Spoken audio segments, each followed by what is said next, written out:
All right, so Chris has started my presentation, and as you can see, my email is included here, and I've also stated again that we're going to be recording this presentation, which has now begun. Chris has started recording, so we'll get started. Chris, if you want to go to the next slide, we can get going here. So the bylaws and the private organization workshop at convention and fall training is always just the most thrilling and exciting workshop of the session. But you know, it's very exciting, but I don't want us to get overwhelmed with the thought of bylaws as a whole. And I think we were talking about this a few minutes ago off before we started, that if you look at your bylaws as like a 20 or 25 or 30 page document, it can be very intimidating. But if you break it apart and you take it section by section, it's not quite as scary. So that's going to be kind of the theme of this presentation, is to walk you through what needs to happen and what can happen and the regulations and things like that. So let's not waste more time, Chris, and we can get going here on the next slide. So chaos. I'm sure we're all familiar with chaos after digitally schooling our children for the last 11 weeks. But chaos is complete disorder and confusion. So a unit that does not have well-written or it has outdated bylaws, it's going to be kind of chaotic. People are going to be moving in different directions. A lot of times different committees are working on a different understanding, or maybe they're not working off of any mutual understanding at all. So we have to make sure that our bylaws are well written so that we know exactly what the regulation states and what we can and cannot do. Go to the next slide. So you can read here, the bylaws of an organization. It's a legally binding document, and it serves as the operating manual for that organization. Oftentimes the topics that are covered are the management structure, which for PTA is the executive board. That's your elected positions. It also talks about the procedures and any dispute resolution processes. So if there is something that happens and you know, two people are kind of conflicting on something, we can always go to the bylaws to read what the bylaws say about that certain situation. So I always like to start out by asking kind of a rhetorical question. What do you think your unit would look like without bylaws? Have you ever even read the bylaws of your local unit? If you have a sticky situation between members, do you know what to do? What about if your president resigns? There's so many different situations that can come up in the course of a school year. Obviously, we're all familiar with, you know, being thrown for a loop this year with getting sent home and, you know, expected to pick up the pieces of this education for this year. But the same can happen with PTA. You know, sometimes people get orders mid-year that weren't expecting them, or somebody comes up with some serious illness that is going to prohibit them from serving and what they have what they've committed to doing. So sometimes things are out of our control and we have to know what the next step is. And so that's why our bylaws are here. So luckily, we can go to the next slide, Chris. Luckily, our bylaws have several different guidelines that we have to abide by. First off, the bylaws are mandatory. Not only are the bylaws required by the European PTA and National PTA, but your garrison and private organization office also requires them. Their requirements look a little bit different than ours. We state specific things that you must have in the bylaws, which we'll talk about later in the presentation. But I know for our garrison, we're required to submit our bylaws to them every year. And we're also required to submit our bylaws to the European PTA every year. So that's just one of the units in good standing standards that we have to abide by for EPTA. Bylaws are also there for your protection. As a leader, it is really important that you act according to your unit's bylaws. Again, it's the rules or the guidelines that your unit's going to operate off of. There's certain things that are outlined in your bylaws, or should be outlined in your bylaws, I should say, that will dictate the process for how things happen. For example, spending money. That's something that we all have to do as local units. You know, whether it's buying decorations for an event, or, you know, teacher appreciation, or, you know, buying your spiritware so you can have a fundraiser. There's restrictions and there are guidelines for how that can happen, and they are written in your bylaws. So, and I'll talk more specifically about that in a minute.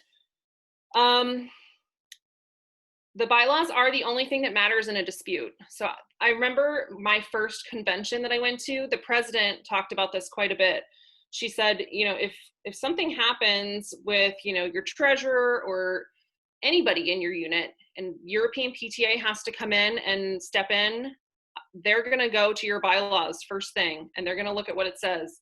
And if your bylaws say something crazy, that's what we have to go off of. So that's why you really want to have a solid ironclad dispute resolution section in there that states, you know, if somebody has not shown up for a meeting in 3 months, what happens? If the treasurer does something that they're not supposed to do, what happens? These are just things that are put in place so that you as leaders or as members of the executive board don't have to guess and try and figure out what's the best course of action. Your bylaws are also specific to your local unit. So there's quite a bit of your bylaw document that is mandated by the national and European PTAs, but the rest of it's going to be dictated by your location. So certain things that pertain to Italy, for instance, don't necessarily have the same bearing in Germany. For example, insurance situation in Italy versus Germany is very different. So that's something that you might need to talk to your PO office about if you have specific questions like regarding where you're located. Lastly, your bylaws are able to be amended. And by that, I mean, you can change them if you need to. If they're unclear about something or they're outdated, you need to update them. A good example of this would be this year's voting process for trying to vote in our new executive boards when we're all digital. Obviously, we weren't going to be getting our local units together to have a vote face-to-face. So we had to talk to the European PTA, and they came out with guidance and kind of said, we're going to suspend this for this year and do this digital voting situation. But, you know, if in the future you looked at your bylaws and you saw something that said, you know, you have to have 50% of your general membership in person to vote, and yeah, like I know for my local unit, we almost never have that representation at a meeting. So if that's what's required to pass a vote, you're never going to pass a vote because most of the members don't come to our standard meetings. So just something to think about. We ended up changing our local unit bylaws about a year ago because of that. And I can go into that specifically if you have more questions about that later.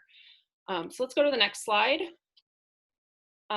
So we talked about what the bylaws are, and now what the bylaws are not. They are not optional. Obviously, I just covered that on the previous slide, but they're also not something that you can just ignore. You know, it is a really large document, and so there's not a lot of people that really enjoy sitting down and like cracking the bylaws open and reading them. You know, you do need to be somewhat familiar with your bylaws though, because like I said, if something happens, you need to know, oh wait, this is in the bylaws. I can just flip back here and look at it. You should have them with you for that reason. If you're at a meeting, you need to have those bylaws there. They're also not just something that's for show. They do have a lot of important information about the operating status and what's required for different positions and all of that. They're also not permanent or unchangeable. Like I said, you can update your bylaws. If you think you might need to update your bylaws, I suggest that you look at your bylaws and figure out the procedure for doing that. Typically, it involves amending the statement or the position or the section that you want to change, and then you have to present that to your general membership, and then there needs to be a vote. So obviously you're not going to update it to serve your specific purpose if you're thinking of, you know, buying some crazy $10,000 popcorn machine or something, you know, I wouldn't recommend updating your bylaws for something like that. But if it's something that really strikes you as like, oh, this says that the president has to be at every committee meeting and they have to be at school every day to wave at all the children, like that's obviously not reasonable. So we're going to update that section. The other thing that your bylaws should contain is information about the specific positions and the duty descriptions. It'll also have the financial operating information, how much money can be spent in any given time, what votes are required to spend that money, voting procedures, and fundraising procedures, excuse me. So let's go to the next slide, Chris. So, you know, if you're anything like me and people tell you what to do, my initial gut reaction is like, you're not the boss of me, you can't tell me what to do. But next slide, the bylaws really are your boss. They are there for your protection, to guide you and to help your life run more smoothly as a leader or on the executive board. So as you can see, I've got voting and money there. Those are just a couple of the things that the bylaws are gonna cover for you. But we'll go to this next slide that is the do you know section of the presentation. I've got a couple of different situations that I have come across in my time as a PTA member and being involved in various boards. Do you know what you would do if the president or another executive board member of your local unit resigns or has to PCS mid-year? I didn't know until I was the vice president and my president resigned. And I went to my bylaws and I saw that typically if the president resigns or has to move, you as the vice president take over that role until the end of that operating year. At that time, you can either run to be president again the following year, or you can not run. It's up to you. If you have been in that assumed position of president for more than half of the year, that counts as 1 year. So your term limits will be affected in that situation. If another executive board member resigns, for instance, a secretary, the treasurer, or the vice president, one of the vice presidents, that position can either be assumed by the president or they can appoint somebody to take over. Typically, it also states that not just the president appoints, but it has to be voted on by the rest of the executive board. It just depends on the school. So certain schools have different things written into their bylaws. So let's go to the next slide, Chris. Do you know what the voting process is that's outlined in your bylaws? Do you know if you're allowed to have a hand vote? Do you know if it has to be a written ballot? You know, this varies greatly unit to unit. Some units do allow voting by yay or nay, hand raising.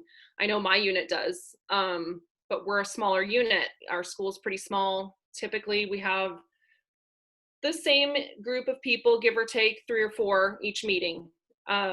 So, you know, we know who's going to show up, and we're cool with just doing the hand vote. Other schools that have much larger organizations might need to do a written paper ballot. We've done that in the past. A couple years ago, our local unit had more than one person running for each elected position for our executive board.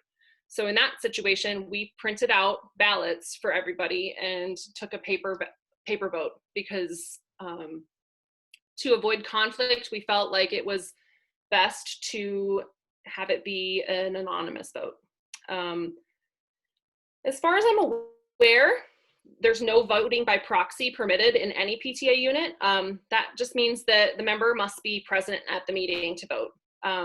We amended that slightly due to COVID-19, where we suggested using a Google form where you could track and verify membership for each vote. But again, that was a very specific situation, and obviously things were not running in their normal fashion. So if you think that your voting situation needs to change, that's an amendment that can be made.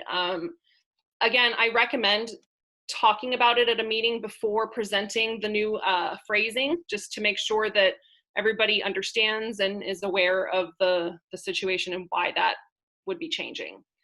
So let's go to the next slide. Do you know who can audit the books for your local unit? Or how often they should be audited, I guess, could be added to that.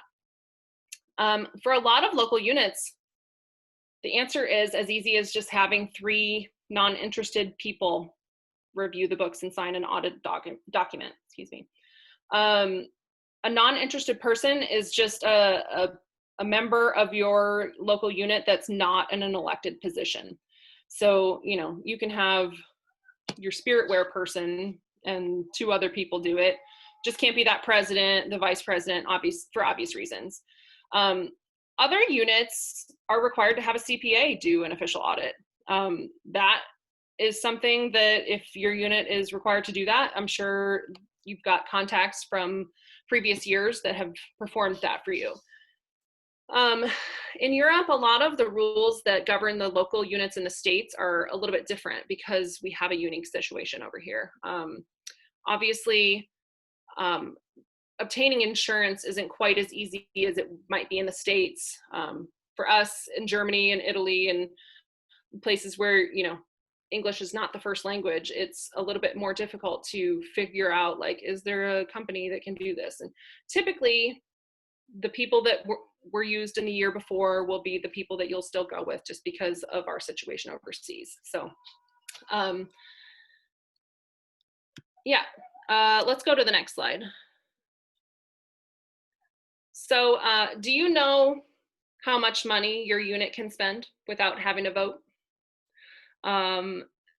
Sometimes people are surprised by this one. I know at our local unit last year, we ended up having to vote on something because we needed a new popcorn machine. And so our president and our executive board decided that we needed to buy this new popcorn machine. So they did some research and they found a couple of different models that looked good and talked about it at one of our board meetings, and it was determined that the models that they had chosen were over the limit price-wise for what we were allowed to spend without a vote of the general membership. And now the general membership is your entire PTA membership. It's, you know, Joe Schmo and his 3 kids that signed up at back to school night. And it's, you know, Sally who just joined because the PTA was twisting her arm and they wanted 100% teacher participation.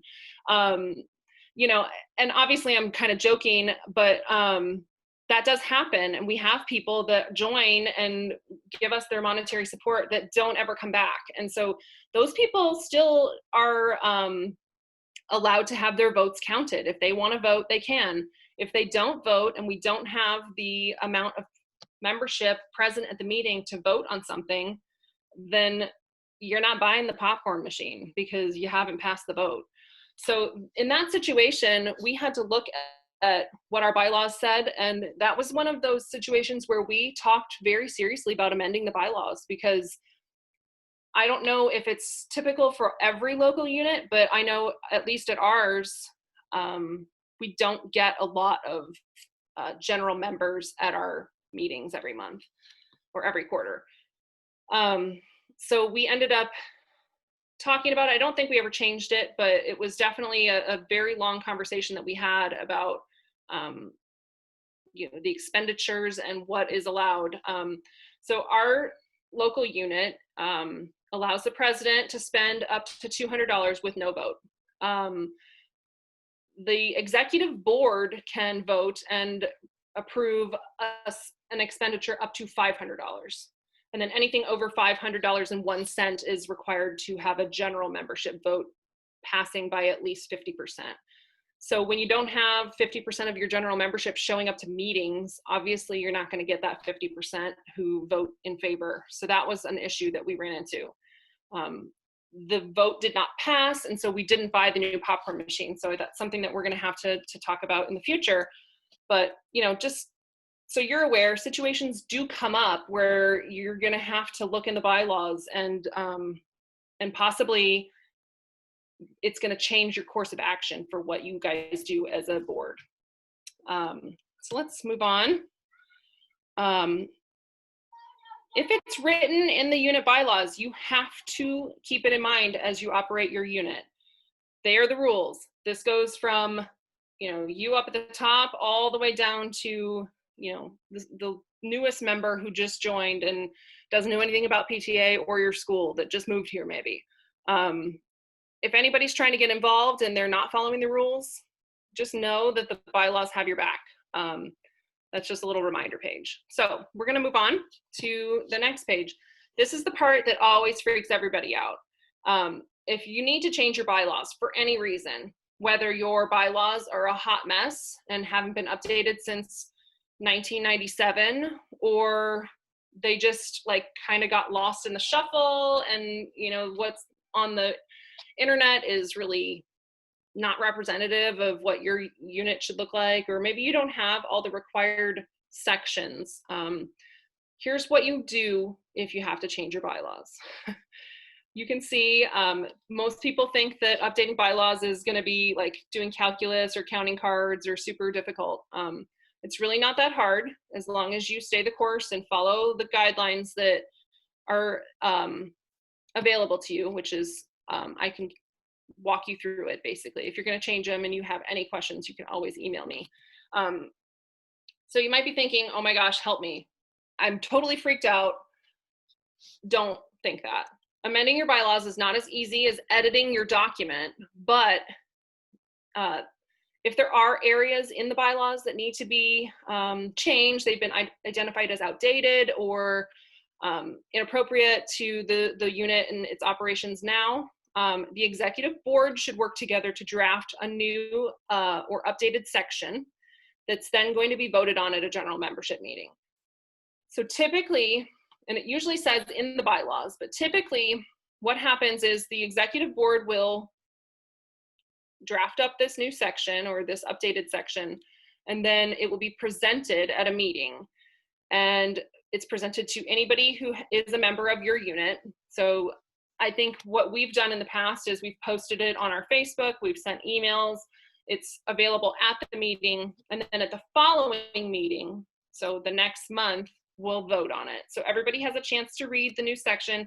There's usually a justification for why you're changing it, and then they have time to think about it, they have time to read it over the course of a month, and then you vote. So it's not like a next day thing. You're not going to update your bylaws tomorrow and have them be approved. It obviously is a process, but it's not difficult. It's just following the steps as they are presented. So the next slide, it's easy peasy lemon squeezy. But as long as you're not trying to add a new section that's like something crazy or illegal or immoral, amending your unit bylaws is really not all that challenging. Sometimes a local unit, however, is new or maybe has an inherited bylaws that are like a total mess. In this case, it might be easier to start over from the beginning. A couple years ago, Garmisch had bylaws that were like just, she didn't even know what to do. And I think we ended up starting over. We have a template that is available, and it will be in the files from this presentation, but I also can send it to you. But Chris, if we can go to the next slide. There are some things, and we can skip that one and just go on to the next one. There are some things that are absolute must in the bylaws. There's things that the national PTA and the European PTA both require in the bylaws, and those on the template, you'll be able to easily see they're marked either by a hashtag or I think a star, if I'm not mistaken. So the main things, starting off, it has to have your name and location of your organization and other identifying information. So specifically name and location, but your garrison might require also, under the 466 Stryker Air Wing Brigade or something, I don't know, I just made that up, but they might require that it's, been approved under the local garrison or whatever unit you're attached to. You also have to include the basic policies that are mandated by national PTA. These have to be included verbatim. You cannot change them in any way.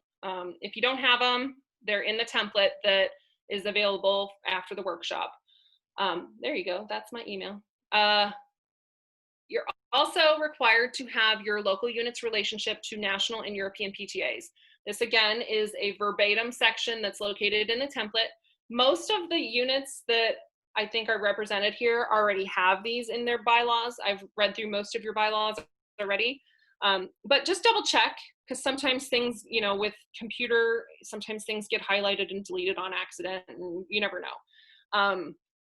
So that is just a statement that says that we operate in, you know, under the umbrella basically of the European and the national PTAs. So let's go on. Also not optional, we have the purpose, which is a section that's mandated by national PTA. And I've written it here for you to see, because this changed 2 years ago, I want to say. We had to change this. National updated their bylaws, and so everybody underneath had to then go and update their bylaws afterwards. So the purpose, as mandated by national PTA, the objects of your local unit PTA, in common with those of European PTA and national PTA, are these bullet points that promote the welfare of children and youth in the home, school, places of worship throughout the community, to raise the standards of home life, to advocate for laws that further the education, physical and mental health, welfare, and safety of children and youth. And it continues on the next slide. To promote the collaboration and engagement of families and educators in the education of children and youth. To engage the public in united efforts to secure the physical, mental, emotional, spiritual, and social well-being of all children and youth, and to advocate for fiscal responsibility regarding public tax dollars and public education funding. So these bullets, verbatim, must be included in your bylaws. Again, they're all on the template. They probably are already in your bylaws, but just check and make sure. Obviously, when they get submitted next year for a unit in good standing, I'll be checking as well, just to make sure, but it's just so you're aware of why they're there and you know what the reason is. So we'll move on real quickly to the private org section of the presentation. And this section is difficult for me to speak to because every garrison has their own regulations for operating private orgs. Chris, if we can go to the next slide. What happens in Germany is very different from the rules that guide the Italian, the people that are located in Italy, or I think we have some people in Spain and also in the UK. I don't know what specific locations mandate, but that's something that you're going to talk with your private organization office about. I know here in Stuttgart, we have one guy that is in charge of that.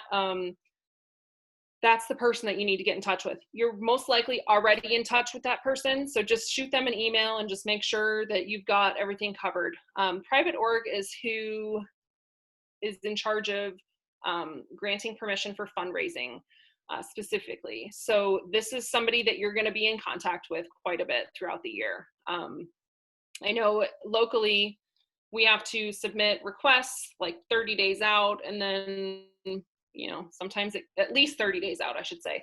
The sooner the better, because it can take a long time to get response back, because it has to go up through JAG and everything. So just as soon as you know that you guys are planning a fundraiser, get that request into the private org office, because it can take a long time. Sometimes paperwork gets lost or misfiled, and, you know, just follow up on it if you haven't heard back in a couple weeks, but it can take months. So, you know, ASAP. Typically after our summer planning meetings with the executive board, we know kind of the core fundraisers that the unit's going to do, and so we'll submit those right away before the school year even starts, after you've talked with your principal, because that can get their ball rolling for the year. Private org is also who's going to most likely be running the food handler certification course, and that's going to be required for any fundraisers, excuse me, that require that are involving food. So if you're having a carnival and you're going to sell nachos, you got to have people with that certification standing at the nacho table because they're making sure that everybody's following the rules. So that's, I think it's a 1-year certification. And I believe that they're doing it online now. I think in the last year or two, they've started doing it online. So that's nice. The last thing that you're going to be working with your private org office on is your permission to operate as a PO. This is something that not many people are like really aware of when they come in, if they're new to Europe or new to PTA. Each unit locally has been granted permission by their garrison and their private org office to operate as a private organization. And that permission typically is good for a 2-year window. So if you don't renew that status at the 2-year mark, you're going to lose that permission and you'll have to reapply. Please believe me when I say that you do not want to have to reapply. There is so much paperwork and red tape that you have to go through. When I took over as president, I think it was 3 or 4 years ago now, I was not aware of this, and our status lapsed the summer after I took over. So I had been president for like 1 semester. And I spent probably a month working with our garrison PO person, trying to get us back in good standing. So please, please, please double check with them, send them an email, ask them when that expires so that you can stay on top of it, because it really is just the biggest pain ever to have to reapply. I can't stress that enough. Can you tell that it was really a terrifying experience? So anyway, that's what I have for private organization information. Again, because so much of it's based on where you're located, I can't make a lot of blanket statements in that situation, in that topic. So my next slide is questions. Anybody have questions? I see that we've got a couple that have come up in the chat. So Karen, you asked who's able to see your bylaws? Anybody. All of your members are allowed to see it. They should be a public document that is available. Anybody that is on your membership list has access to those. So if anybody wants to see it, they can ask to see it, and it's going to be provided to them. There's also, like the private org office has copy, we have a copy. They shouldn't be a secret. It's not anything that is, bad or says anything that we don't want people to know. It's just how we operate. So, and then Crystal asked for the email address, and Chris gave you my email address, so you're good to go on that. So Chris, we can go to my next slide, which I'm sorry, does anybody else have any questions that weren't posted in the chat?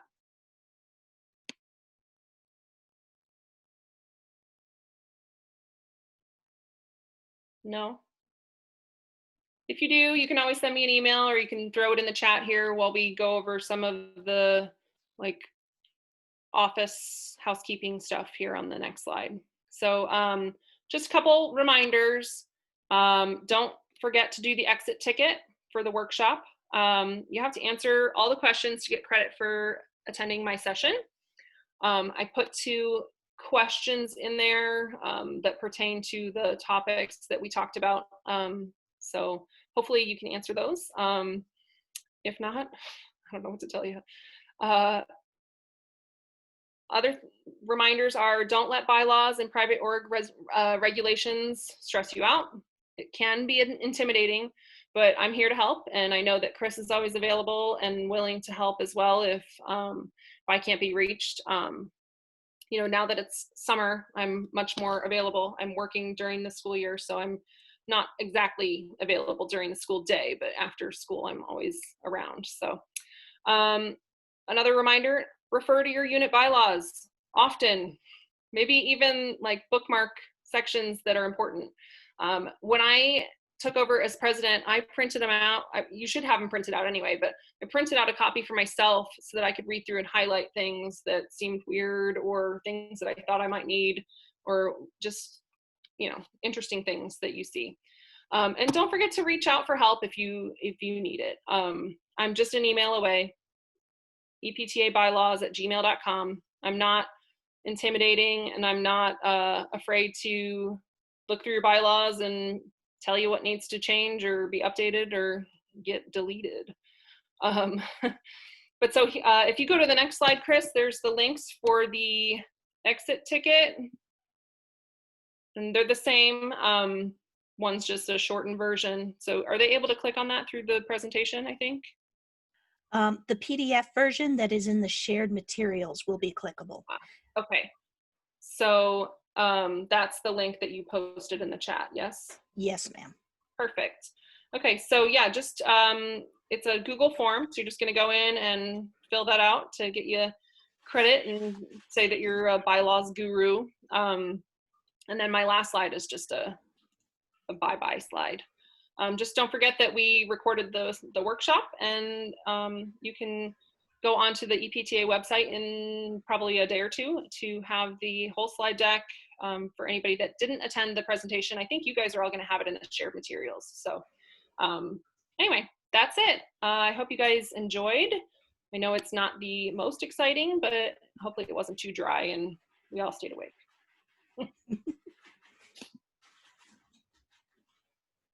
So if anybody has any questions, I'll hang around for a couple minutes, and if you have something specific, or yeah, you're welcome, guys. No problem.